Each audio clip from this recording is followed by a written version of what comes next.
So this is a Roland Academy produced partner series webinar with x-rite Pantone. And without further ado, I will introduce you to Mark Gundlach. Take it away, Mark. Thank you, Dana. As Dana said, I'm Mark Gundlach with x-rite Pantone.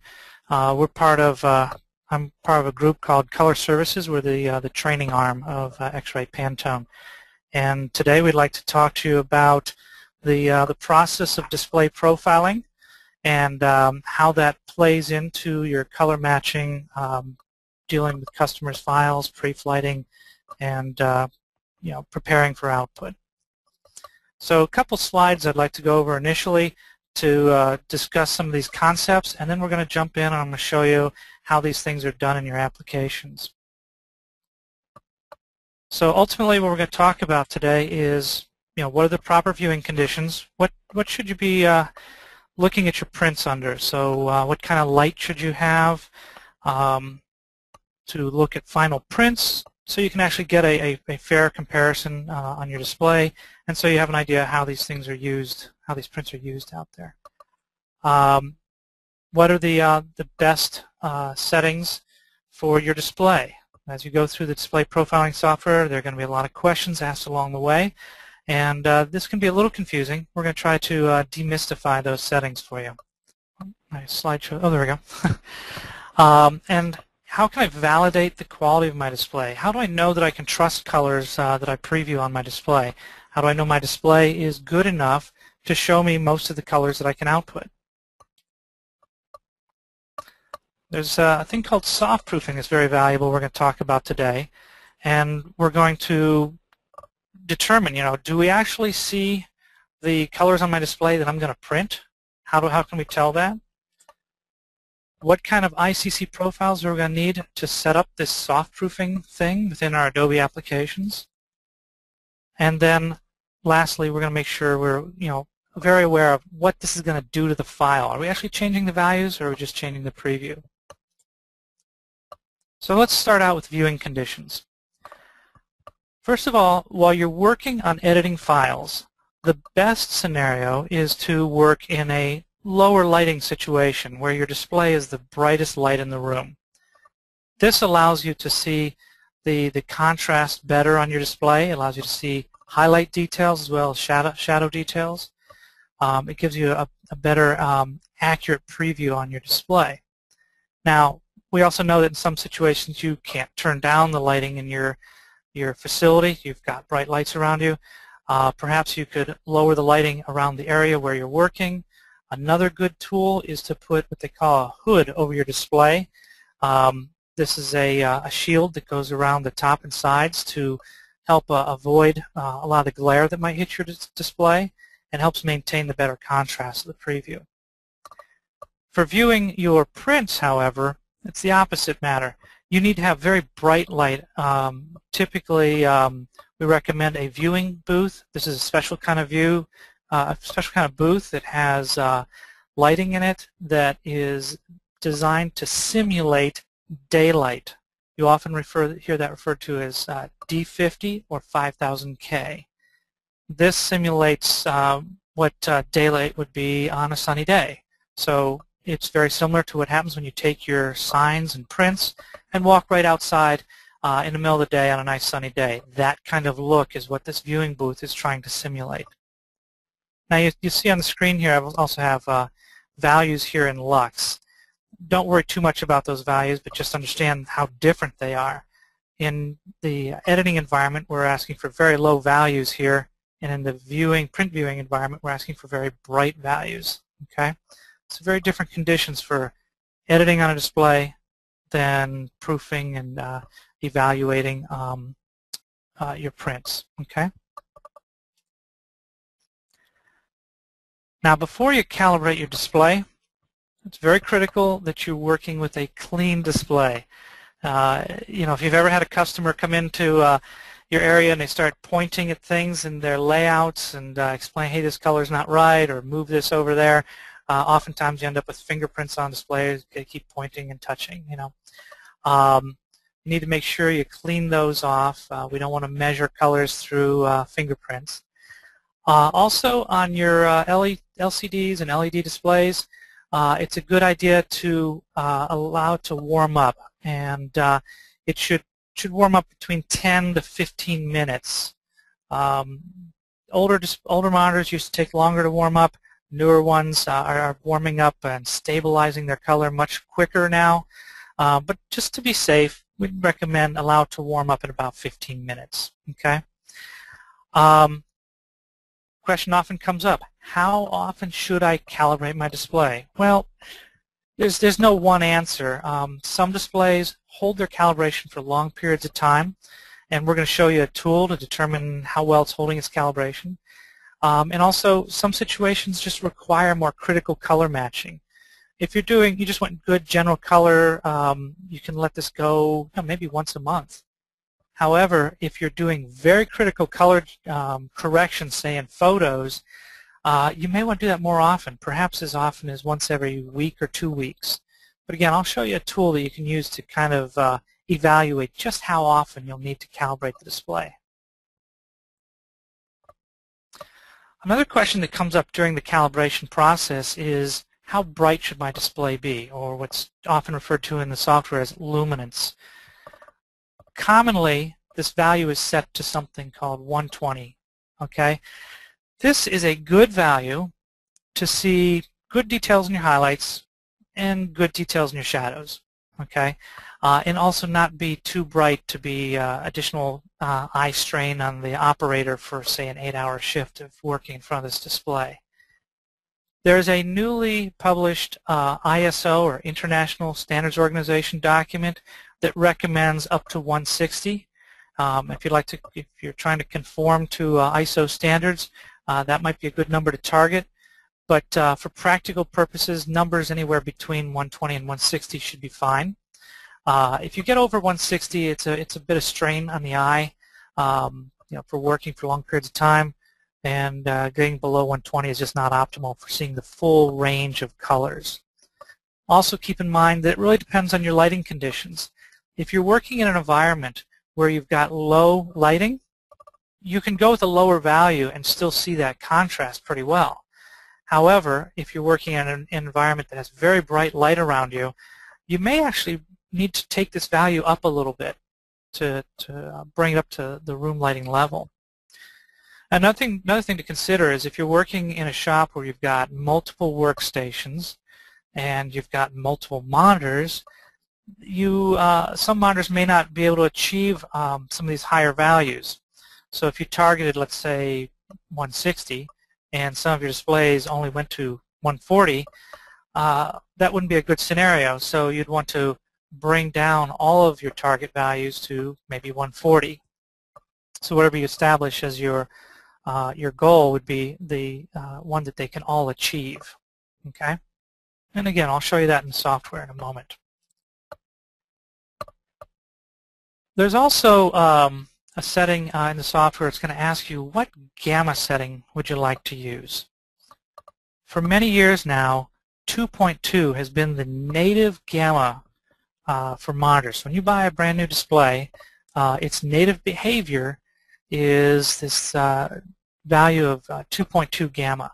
And what that relates to is how light are the middle colors, what's the contrast of these middle colors relative to the highlights and shadows.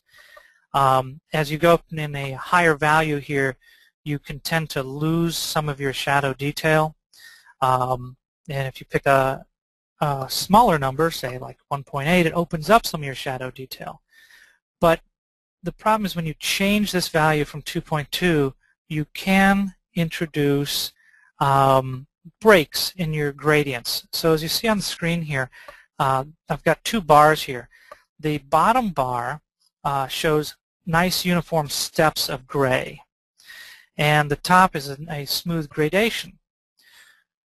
If you calibrate your display to 2.2, you're most likely to be able to see all of these steps across the bottom clear into the shadows. Those last two patches shouldn't look like one big black blob there. You should see distinct steps there.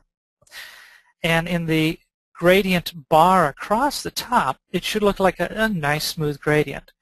if it has what look like steps in that top bar, then you may not have a smooth gradation there. You may want to try a different value. But 2.2 typically works well there. That's where we recommend starting. Now, once we go through this process, we're going to show you of calibrating your display.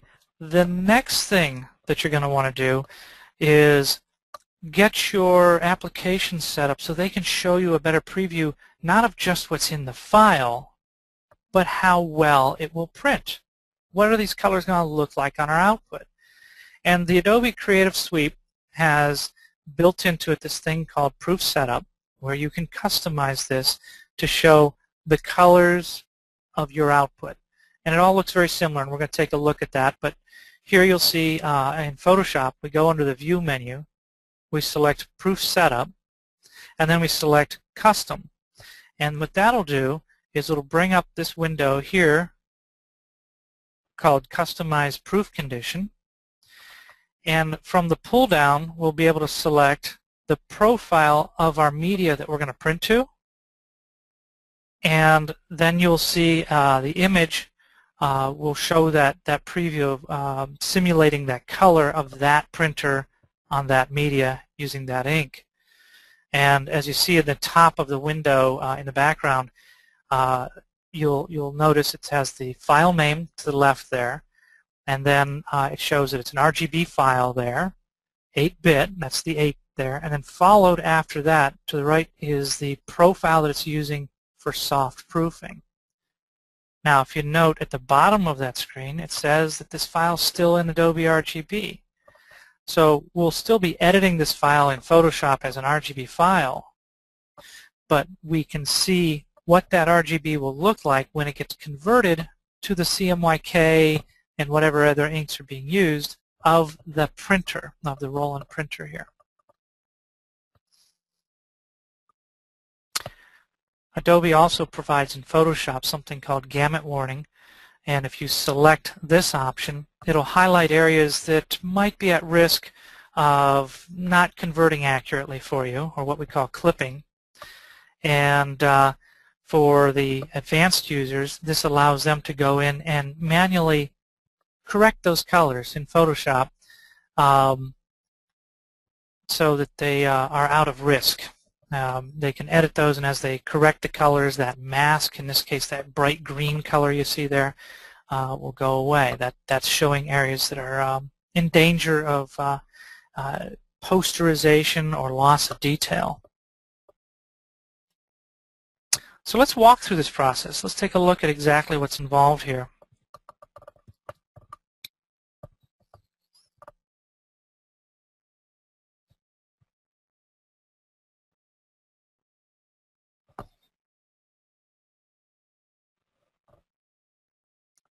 So what we're going to work with today is an x-rite product called Ione Profiler. This is relatively new for us, and we've put in a lot of cool features to make this a very easy process for someone who's new to color management to get through and also get very, very good profiles. Let me click here. When you launch the software, this is what you'll see. And what you'll see on the left side are the types of profiling and tasks that we can perform. And today we're going to focus on these items at the top under display. Okay. And we do have a basic mode, which is very simple to go through. But what I'm going to do today is the advanced mode, because we're going to make you guys advanced operators. So I selected advanced here. And then I select the device that I'm working with to calibrate my display. There are two devices that are supported currently. There is the device called the i1 Display. This is the i1 Display 3 device that we've got out there that's specifically for calibrating displays. It is the least expensive way to get into color management, where all you have to do is calibrate your display, and you're going to rely on profiles that are provided by the manufacturer. For example, Roland's media profiles that they've provided. The other device that's supported here is the Ione Pro, and that's what we're going to use here today. So I'm going to click on profiling here for display profiling. And what we'll see here is a nice little workflow graph across the bottom. This is telling us all the steps that we're going to go through in order.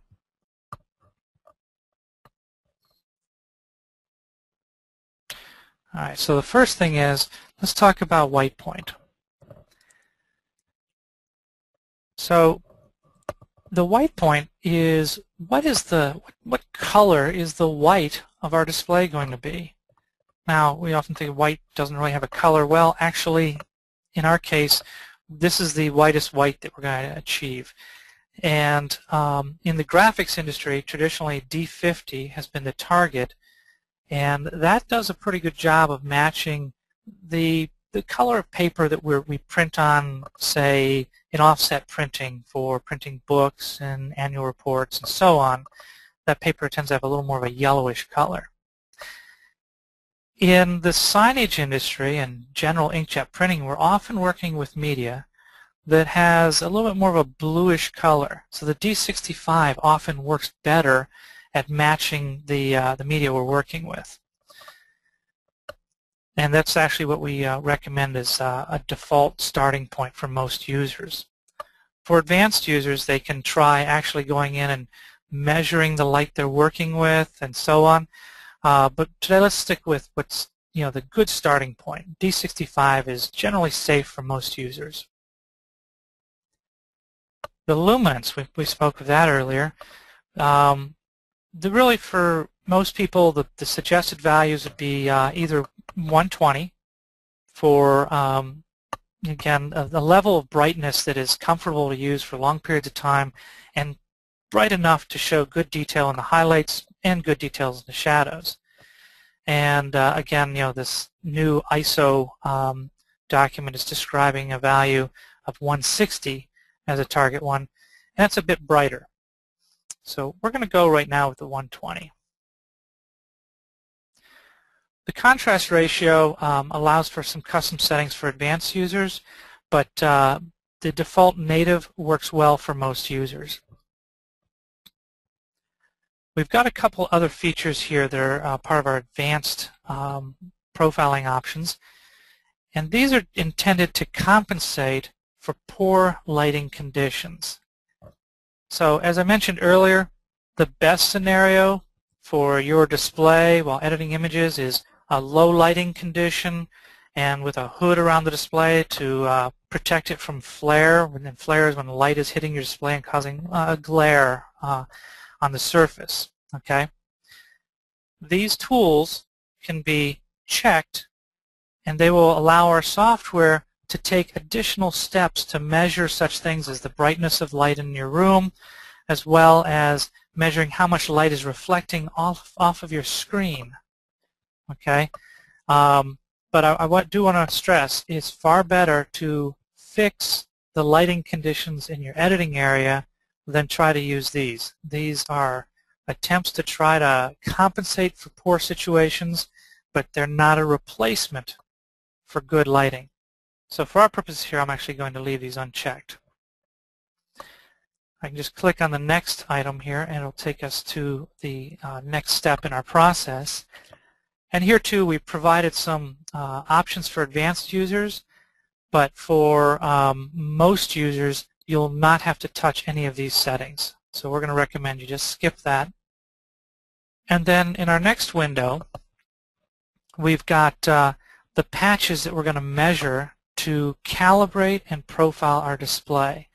Now, we have different levels of accuracy, basically, available by using a small number of patches, which is pretty quick.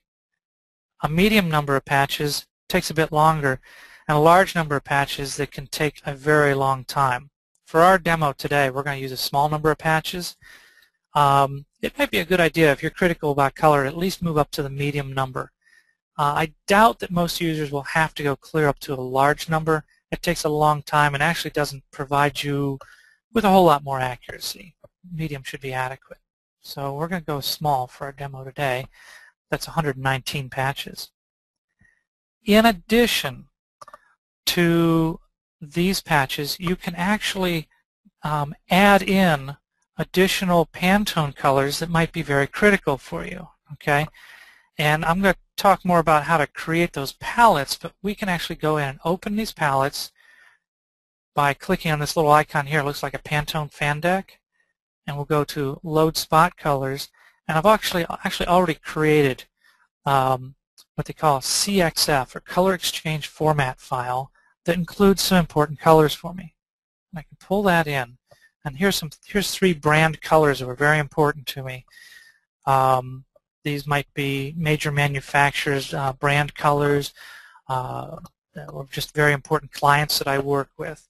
But I can add those to my set of small colors to expand the accuracy around critical colors that I work with regularly.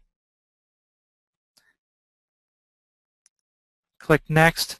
Now it's going to show me all the patches that were in that small target that I mentioned.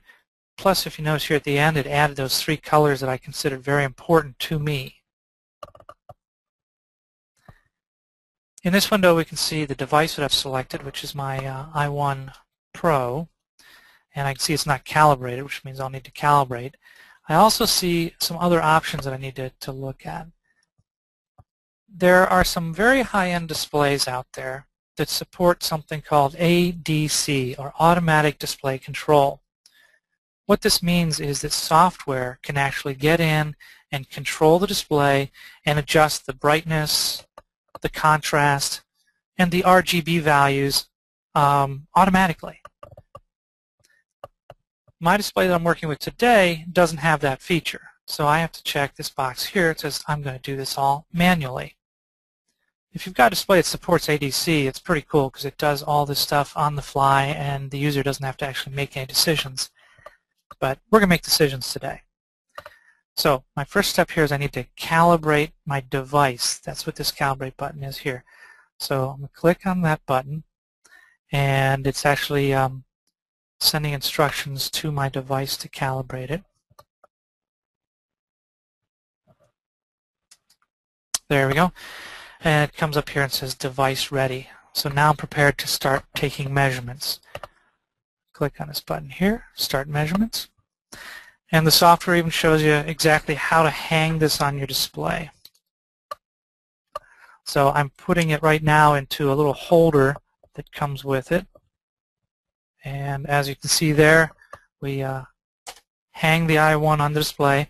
Now it's critical to make sure that the device is sitting flat on the display, and ideally near the center, because this is where you do your critical color judgment. Okay? And you'll see on my instruction page over here, I've got these options checked here that I'm going to make corrections for. So we're going to hit the next here. Now the first test is that it's going to measure the contrast of our display, and it's going to give me some feedback telling me how to adjust that. Okay? Now it's checking the white point, and here we go. We can see here that my white point isn't dialed in exact, so I've got 2 indicators. I've got one that's up right in this area right here where I can see that my green value is landing right where it's supposed to be. The blue is a little weak there, and the red's a little bit high.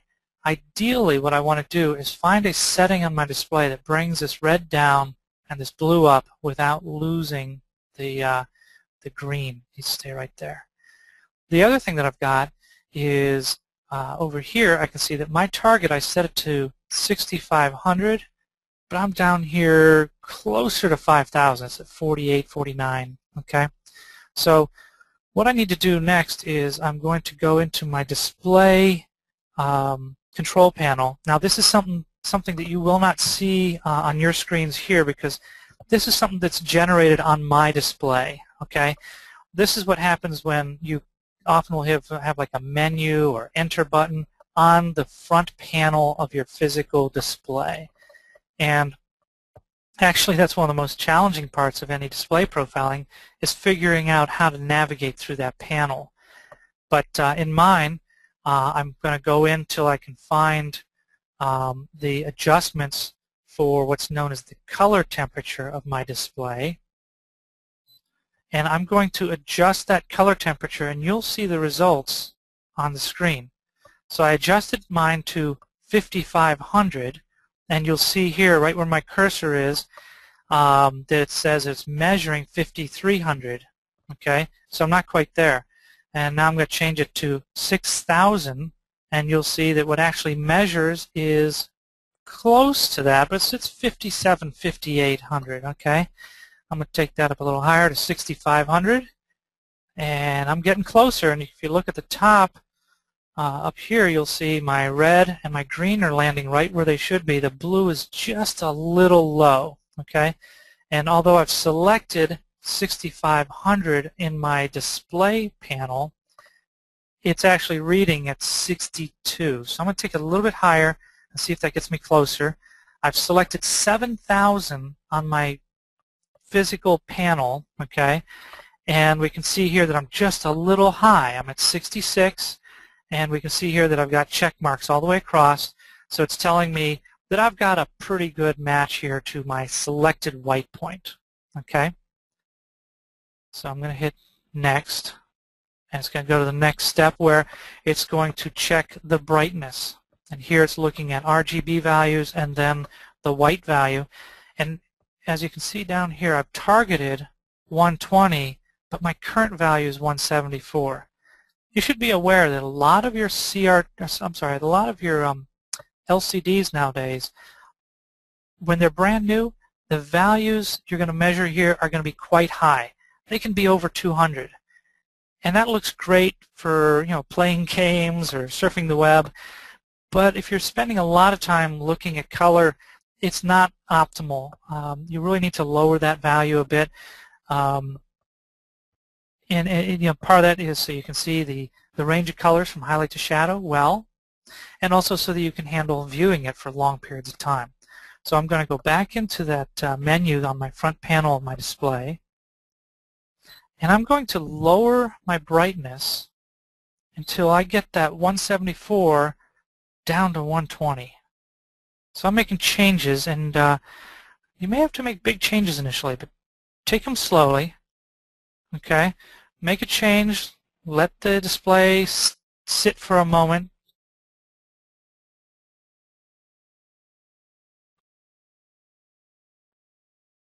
I'm taking it down.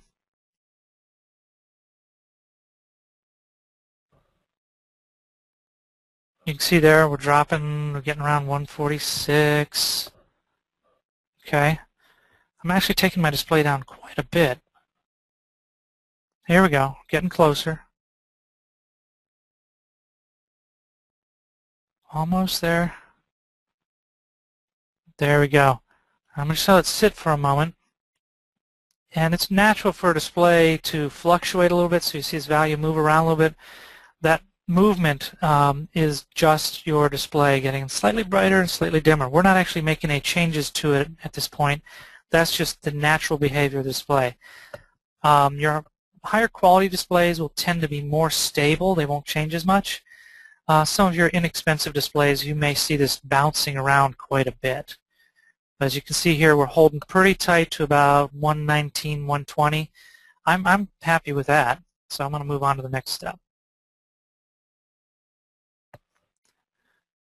Now that we have manually adjusted this display to fit the settings that we were targeting, it's going to flash colors on the display, and you can see down below it says it's going to take about 3 minutes for it to go through this process. And what it's doing is two things. The first thing it's doing is measuring these colors and adjusting the video card that's built into your computer. So it's actually changing the way that your computer sends color to the display. The other thing it does is build what's called an ICC profile.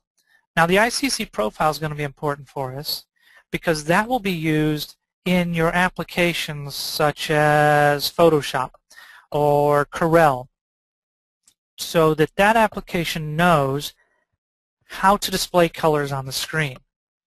Now, the really cool thing is that once we've actually calibrated this display, you don't have to select this display profile in any of your applications. That's done automatically.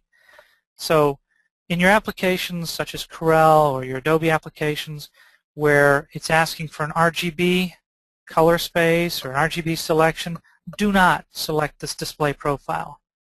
You're going to use default profiles, default working spaces, or custom ones if you need to select them, but never select your display profile as your RGB working space. So we're down to a couple minutes here. It's still reading through these patches.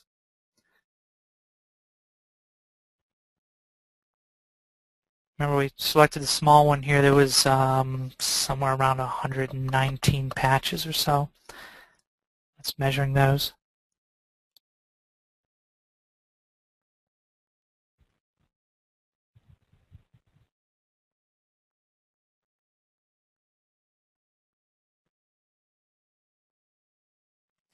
So I think you get the idea. I'm going to cancel this process because I've actually already created a display profile that we'll use.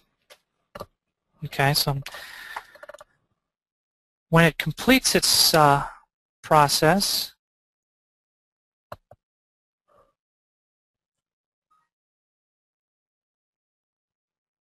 there we go. When it's all done, you'll see a window that looks like this.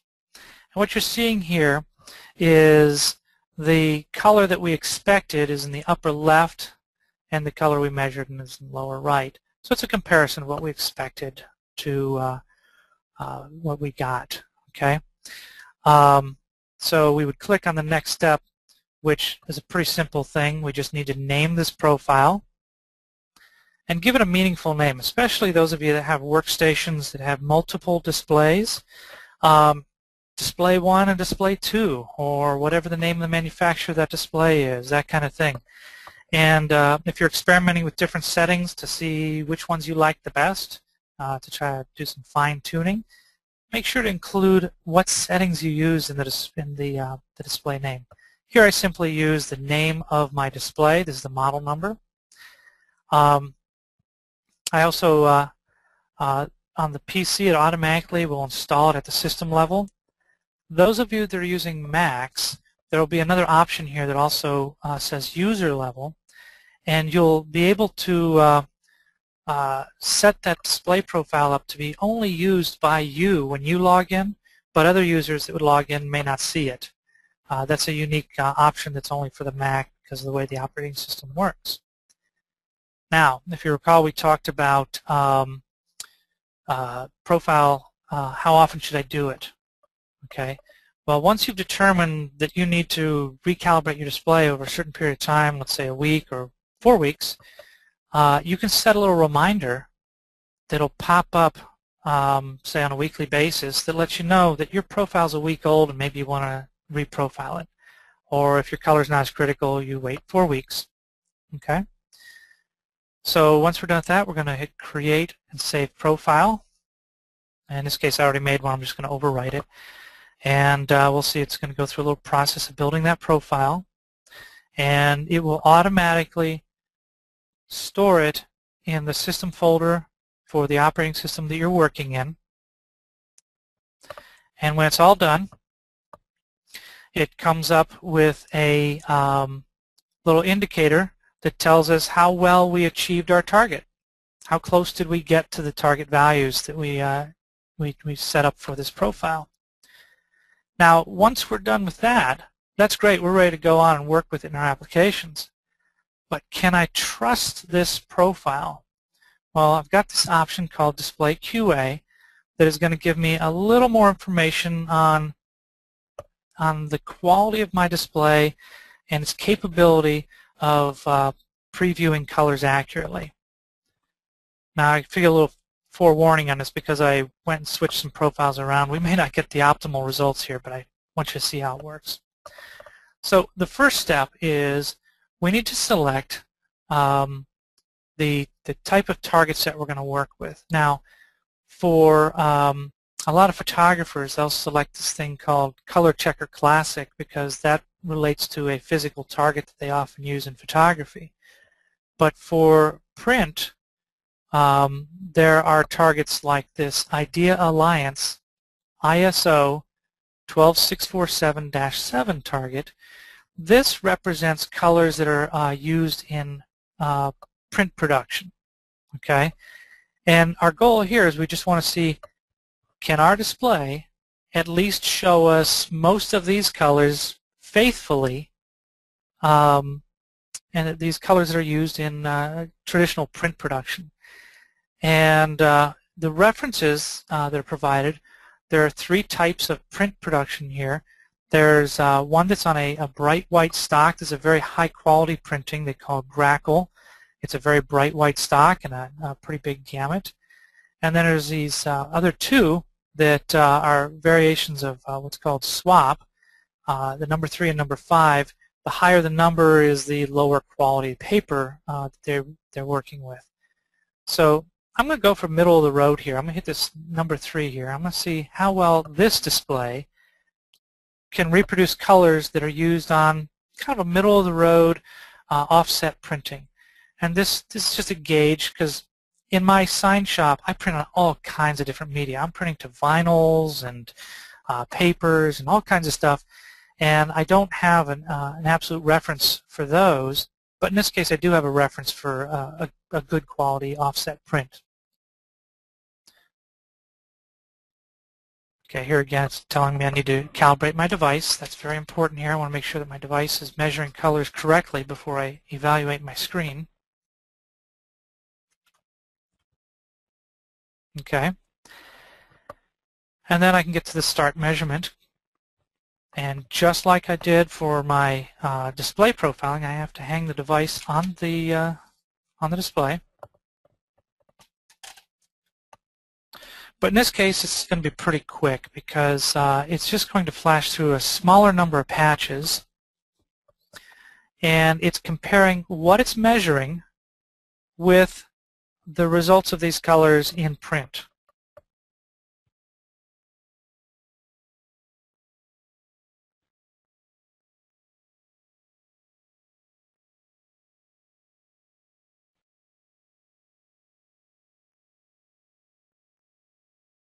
So there we go, down to about a minute left.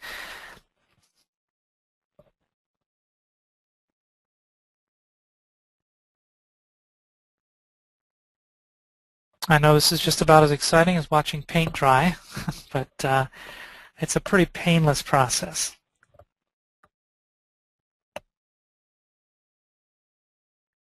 You may notice some of the very vibrant colors in here. Some of these are going to be a little challenging and we may not hit them. But it's very important that we know what colors we can trust on our display. Many people think that their displays are always showing more colors than their output can possibly reproduce. Mark, sorry to interrupt. This is Dana speaking. Yes. We have a question from Chuck. How do you create custom color patches? Yes, good question, and I'm going to demonstrate that shortly. We're going to use a piece of software called Pantone Color Manager, which is available from the Pantone website, and we're going to create palettes, and we're going to show you how to use those. That's going to be an important tool moving forward in assuring that you're getting good color matches, not just on your display, but also on your final output. So here we go. We've got these measured now, and we'll just click on the next button here, and it's showing us a QA report. Now keep in mind I did interrupt my calibration, which I had a feeling was going to make this less than optimal, but you'll see how the report works is that it's telling us how well this display can reproduce this set of colors that are used in offset print. And the tolerancing that was set here, the average threshold is a common, this delta E of 4, it's kind of, delta E is just simply a difference in color, okay? And we're 4 units away is what we're saying we're going to accept. Okay, and the minimum difference of the minimum difference in color perception is called 1 delta E. So if the number is below 1, that means we don't see a difference. And as we get above 1, we can see more and more of a difference. And so delta E4 is a perceivable difference of color, but not exactly objectionable. It's a common tolerance in print. Okay, and so we're saying the average of all these patches, does it fall under 4? Okay, and what we're seeing here, again, because I interrupted my calibration, I get some very high numbers here. If you've got a very good display, you can usually get this down closer to 4. Now, this tolerance, again, this is common in the industry, but if your display doesn't hit 4, you may have to open this up a little bit and set the tolerance maybe to 5 or 6 to be able to find, is your display, repeating the same kind of quality over time. This is a kind of a tool you can use to find out how much is my display drifting over time. So that's one tool. And another thing that's useful is once I've measured this, I can add this to trending. And I can view my trending report. Now, this is actually a really good example here. The last time I calibrated my display and looked at those values, I actually completed the profile, I actually had a very good delta E here. My average was 1.46. Okay, that tells me that I can trust my colors very well. Okay, now this line here is a threshold that I set, saying that if I pass 7 delta E, then that's not considered acceptable. Okay, and that I should recalibrate. Well, in this case, when I measured, I ended up with some outrageous number here. This tells me I really cannot trust the colors on this display, and I should recalibrate. And I can tell you, if I completed that calibration without interruption, it would have ended up with a number down here, and my trending would have showed, nice, 1.5 delta E's all the way across here, and I wouldn't have been able to show you a failure here. So this is actually a good thing. What I was telling you about earlier about how, we were talking about how often should we recalibrate. Well, what you can do is you run this test right after you calibrated your display, and then say in a week or so you come back in and just run the QA. Don't recalibrate, just run the display QA, and you'll get a measurement, and maybe creeping up to this level. And then you do it about a week later, and maybe it's creeping up here. And you can determine how long does it take till it passes my threshold. My threshold is, how much pain can I bear? How much of a difference am I willing to tolerate? Okay? And once I've hit that, then if I plot this out, maybe that's 3 weeks out, then I can put on my schedule that every 3 weeks I should recalibrate my display, and that'll keep it in this green zone of acceptable color difference. Okay? Now, that's calibration. And qualifying, is my display good enough to show me accurate color? Okay. And by the way, when you do this, run this tool, let's say you have 2 displays on your desktop and you run the tool on 2 different displays, you may find one provides you with a lower delta E and one maybe not so good. I would pick the one with the lower delta E to use as the one to judge colors. The other one, hang your palettes and other tools on there. Okay. Now, there is another tool here that we can use called Uniformity, and this is going to show us how we can, how well this display produces uniform color all over the display. And I'm going to start through this process, and we'll take a look at how well this one behaves. So if I had multiple displays, I could pick the display that I'm working with, click Next, and then I start measurement here. And it simply tells me where to hang this on the display here. So I'm going to hang this right where it tells me. I've got the measurement right in the center there. Okay, and then it has me move this device around on my display and continue to take measurements.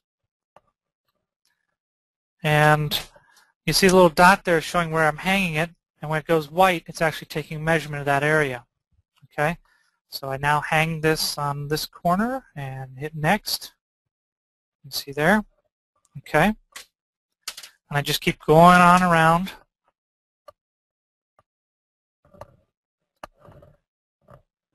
And by the way, keep in mind this process we're going through is taking us, it's going to be about an hour until we're done, but that's because I'm spending time explaining all these steps. This really doesn't take that long, and having a good schedule to do these calibrations is a very good idea. Now, keep in mind what I'm doing right now. It's not changing any of the behavior of my display. It's just measuring the behavior, and it's going to tell me how well it's working.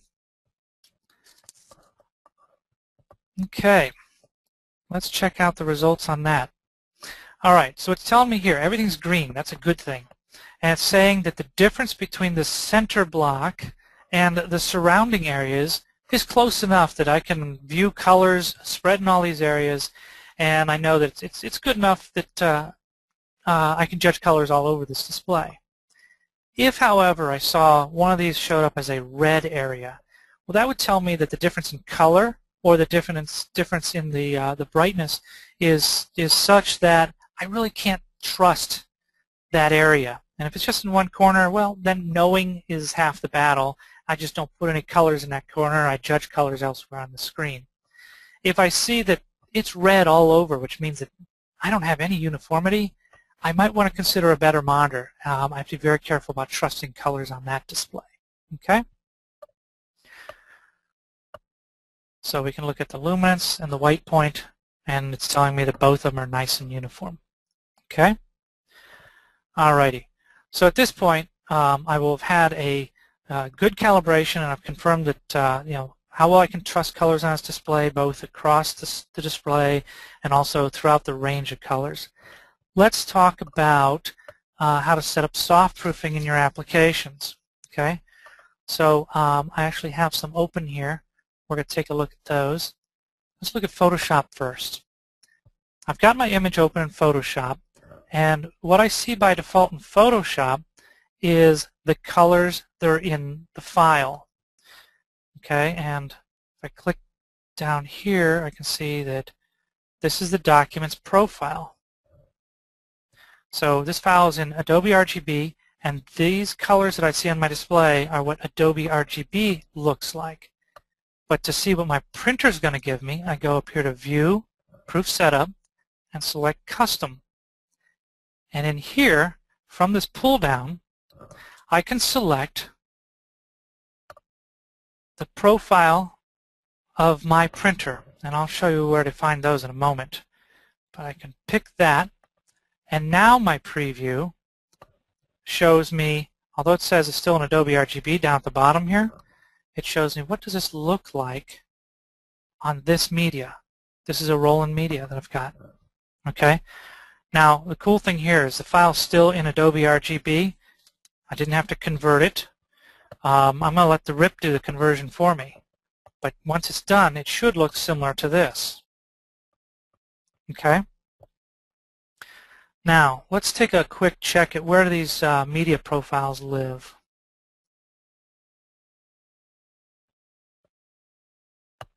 In the roll-in directory, and you might want to make note of this path, Program Files, Roll-in VersaWorks, Profiles, and then pick the printer you're working with. In this case, I'm using the VersaCam, and then the ink setup you're working with. In this case, I'm using CMYK with light cyan, light magenta. And I'll get a list of profiles that Roll-in has provided for that printer, and I go to find the profile I want to work with, and here's something very cool about Windows. I can do a right-click on this, and well, that one's already in there. Let me select another one. I can do a right-click on this one, and if it's not already in my operating system, I can click Install Profile, and it'll put it in my operating system where I can use it for soft proofing and for building palettes, which we're going to look at with Pantone Color Manager. Okay, so I can just do that, and it's going to be installed. Let's take a look at Illustrator, how it does soft proofing. Click over here, and a couple things we need to know in here. This is all spot colors. Okay, if I come over here and I take a look at my colors that are placed in here, I can do a list view, and I can see these are the colors that are in this job. Okay, so those are the colors that are placed out here. Now I want to see the most accurate preview of these colors. A couple steps need to be done. First, we go to View, Proof Setup, just like Photoshop. It looks slightly different, but it's in the same place basically. And then I go to Customize, and in here, just like in Photoshop, I go through this list and find the media profile that I'm working with, select that, and select Preview. Now that step will automatically provide a good preview of all of the CMYK and RGB that's in this document. However, the spot colors aren't really simulated quite accurately yet. The option for that is going to be in your swatches palette. You click on this thing we call a flyout menu, and in there you go to Spot Colors and bring up this dialog box. So by default, it's using the CMYK values that are provided by Pantone based on an offset press. We're going to use the LAB values that define what the color looks like. Okay, this is defining the spot colors that are used in there. And then we hit OK here, and you'll see the colors changed pretty dramatically. But it's also rebuilding these to be closer to, with our preview, closer to how they'll print. Okay?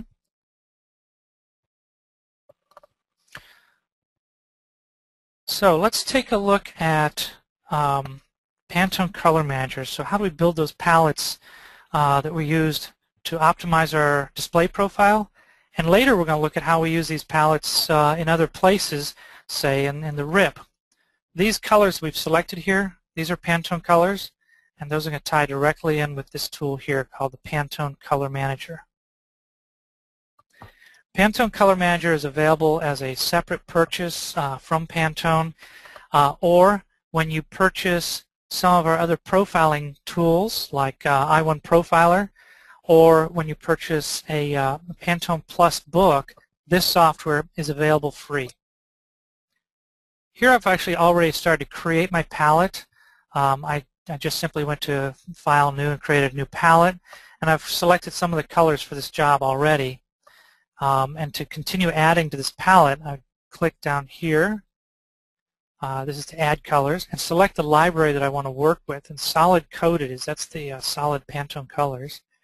And I've scrolled down through this list to find the color I'm looking for. And I can see over here in Illustrator, Pantone 151C is one of the colors I need. And that's right here. So I just drag that out here and add to my list. And as I look at these two, I should have the same colors in here. Actually, I've got one that's not identified correctly, and I can fix that later. But I want to match these up with what's in this list. This one's maybe close, but it's not the same. I need to make sure I find from this list, as I scroll down, the correct color to replace that. Now, I've got a couple things that are important to note here. The previews, by default, look like this. It just shows me what the colors are. And I can see right here, these have a little exclamation point here. Well, if I double click on this, it tells me this color is beyond what even my display can show me. So it looks at my display profile and it determined that color, I can't show you that. Okay? And this one's the same. This orange is beyond what I can accurately display on this monitor.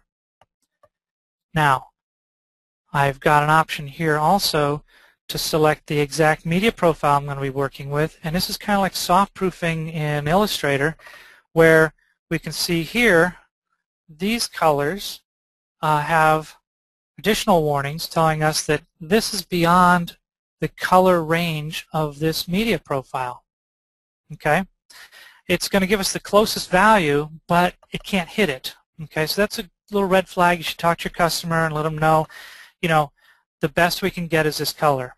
And it shows us a preview showing it's a bit duller. It's basically the same red, but it's duller. And notice this orange. In this case, on this particular substrate, using these inks, this is as close as we can get here, and it's somewhat duller, but the client needs to know that. Now, notice here too, this matches that pretty well.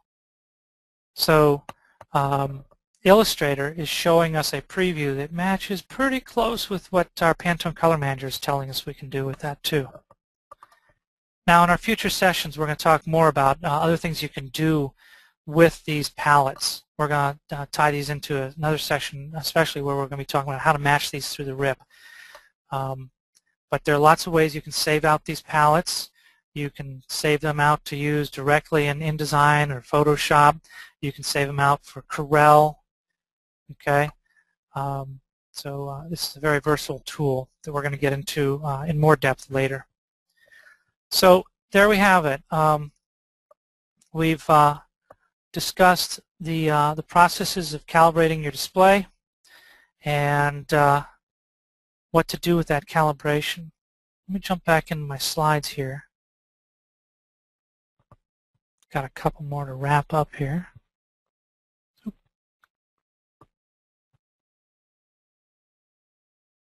Sorry about that.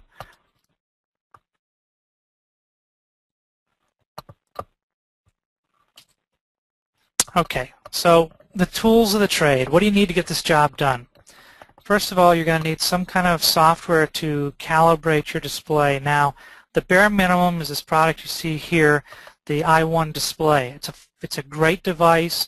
Allows you to calibrate, obviously, your display here. It takes measurements of your room lighting to take that into account.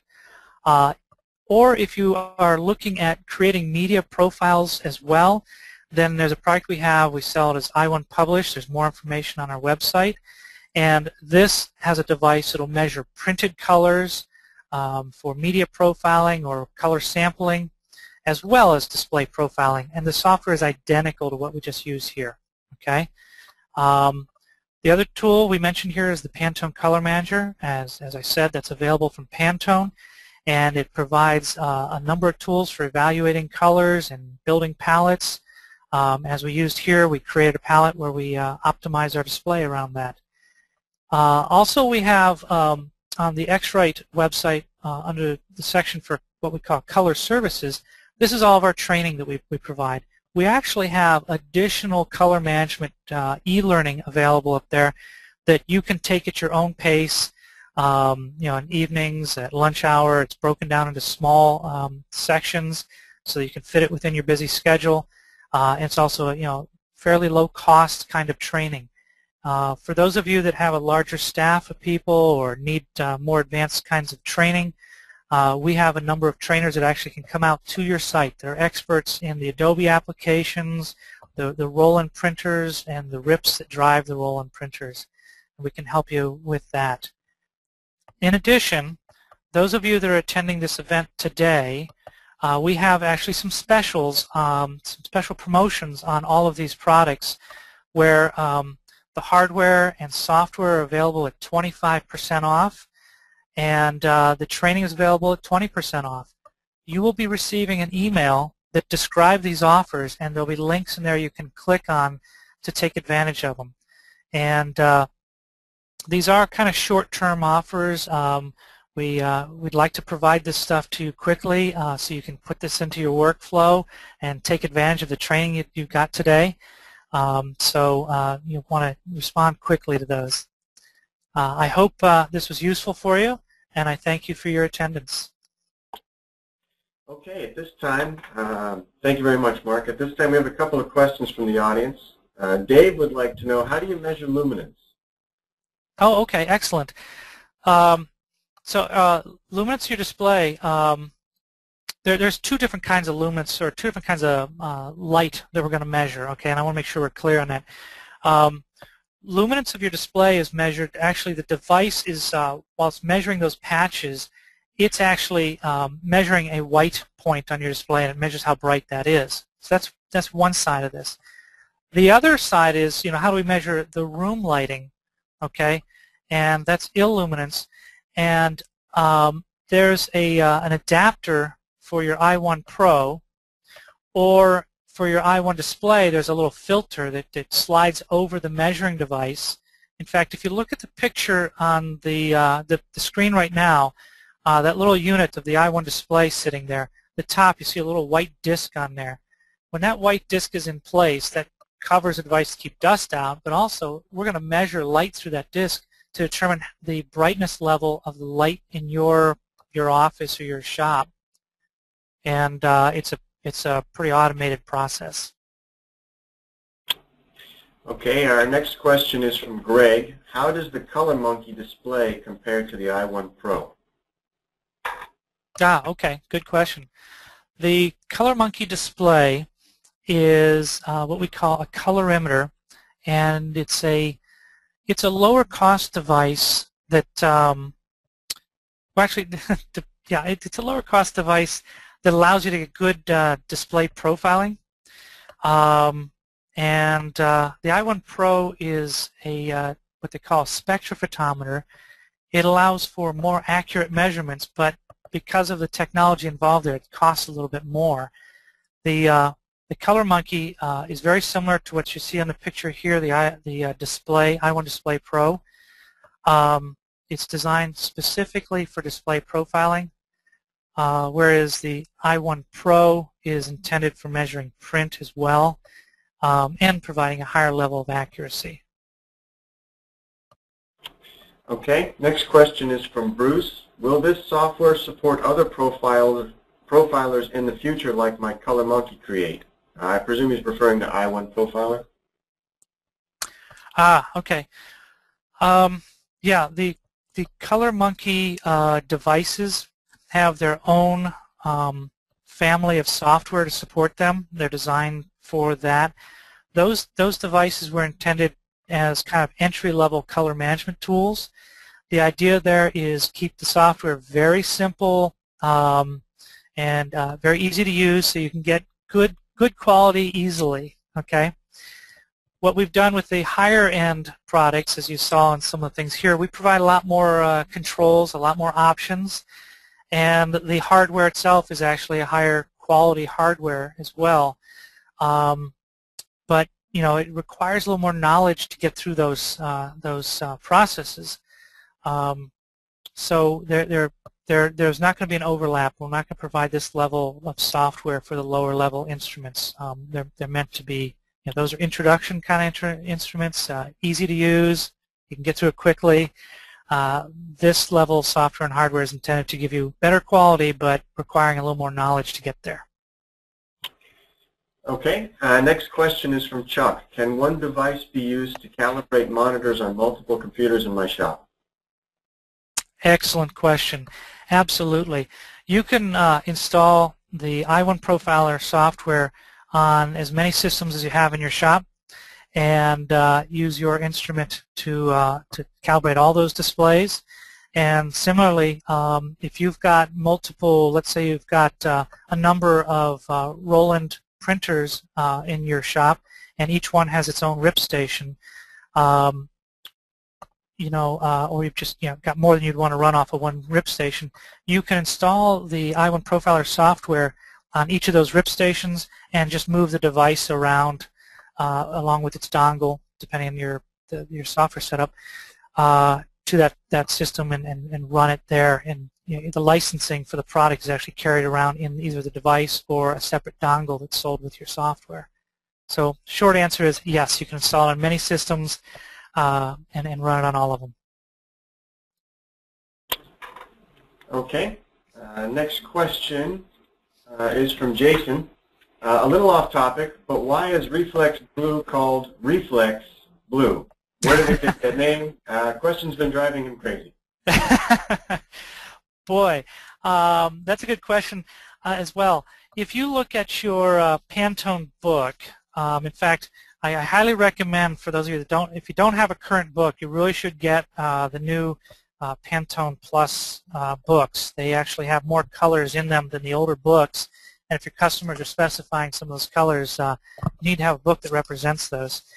But in the front of some of the books,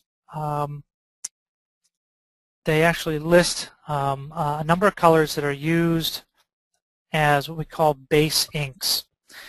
So the Pantone, all those colors, so all those vivid colors you see in the Pantone collection, when we run those on an offset press, we're actually running those as separate ink on that press. And that ink is mixed out of 14 different what we call base colors. And so if you flip through your Pantone book, you're going to see like an 021 orange, you're going to see reflex blue, rhodamine red, a number of other colors. I can't think of all of them off the top of my head. All those named colors like that, those are the base colors that are used to create all those other colors to run on an offset press.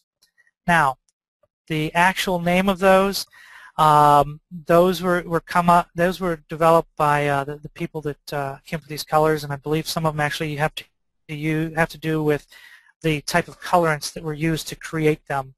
But that's the best answer I can give you.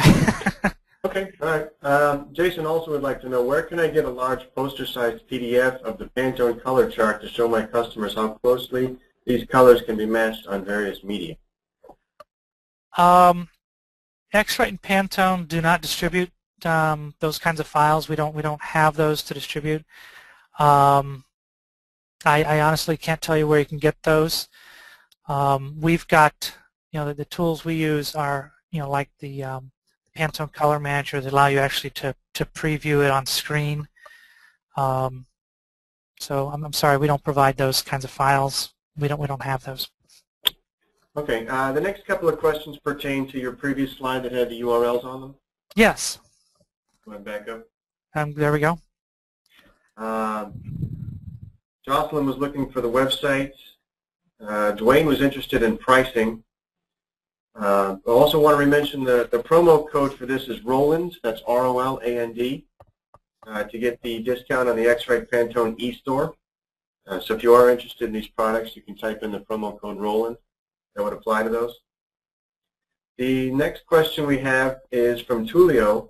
When color correcting, do you leave the image in RGB mode and let the profile rip correct the colors?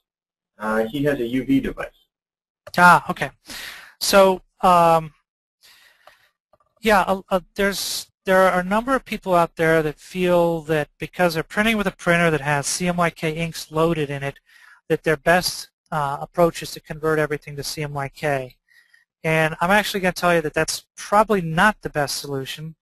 The best is actually to leave the file in RGB whenever possible and allow the RIP to do the color management, to convert from the RGB to the CMYK of the specific printer, media, and ink that you're working with.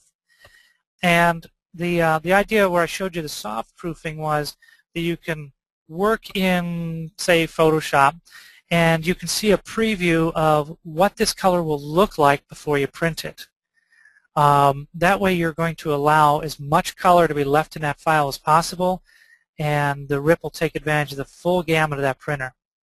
In some cases, your printers are capable of larger gamuts or a larger number of colors than the default CMYK that we use in Photoshop and Illustrator. Now, different workflows will determine different options there, but generally speaking, if I'm printing signage, if I'm printing, and I want to take advantage of the full color gamut of that printer, best thing to do is leave the file in RGB. Okay, next question is from Stephen. What is the best e-course for learning how to make profiles for the Roland printers? He says he already has the I1 published package. Oh, okay. Well, we've got one e-learning course that's called Color Control Freak, which actually goes into a lot more depth on not just media profiling, but how to set up your applications and a lot of different kinds of workflows and such. That's a very good general color management course. And in there, as far as CMYK profiling or profiling of inkjet printers, we have very general recommendations that are not RIP specific, but they can help you with the process. And if you're interested in specific training on the Roland printer profiling workflow, we're going to have a session next month that will cover the media profiling, and we can, which we'll cover it in general, and we can also do custom web-based training. Should you desire that, you can contact us at that. You'll find more information about us on that URL you see on your screen there, the x-rite.com/top-services. That'll take you right to the color services section of our website, and there'll be contact information, and we'd be glad to talk to you about other kinds of custom training, whether it's coming out on site or a web-based coaching. So we can help you out with that. Okay, next question is from Dennis. Can you use the I1 to get color values off an existing print for color matching?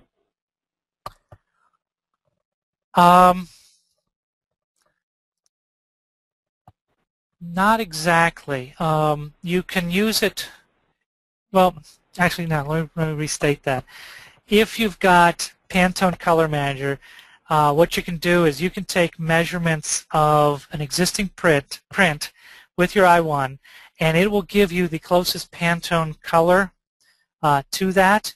And then if you select your media profile, as we did in this demo here today, we can get the CMYK values to use in your RIP to match that. So it's not a direct relationship. We're going to give you the closest Pantone color and then the CMYK values of that color. Okay, next question is from John. We primarily use PDF files provided from our customers. Is the view option that we were shown today also available via Acrobat Pro? Yes, it is. It's very similar. It's under the advanced menu. But it's very similar to this. Just like we did here, you're going to select proof. I think it's proof customize in that RIP or in that software, and then you select the media profile there.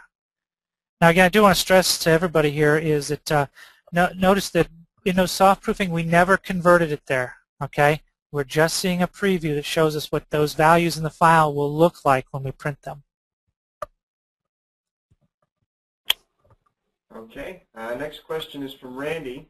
Based on what you said about CMYK versus RGB and the ripping of those files, should I work in RGB in Illustrator? Okay, good question.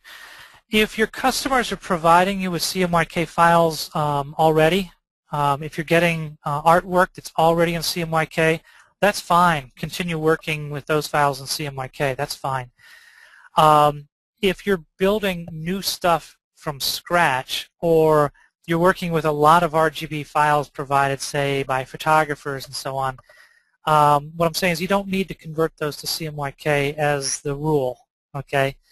And if you're working with mixed, a lot of CMYK and a lot of RGB, and trying to put it all together, well, Illustrator only lets you work in one color space or another. I would look at, what's the bulk. If it's mostly CMYK with a couple RGB images, go ahead and convert that as you see fit. But I just, so many people immediately assume that everything we work with has to be CMYK, and they just jump to converting it, okay? And that's just not necessary. So it's kind of driven by, the bulk of the material you receive. If it's mostly CMYK, then stay with CMYK. That's fine. Okay, are there any further questions from the audience before we wrap up? Okay. Okay. That will conclude our partner webinar series for today. I'd like to thank Mark Gundlach from x-rite for joining us. If you have any further interest in Roland webinars, you can attend them at rolanddga.com/webinar. Have a good day, everyone.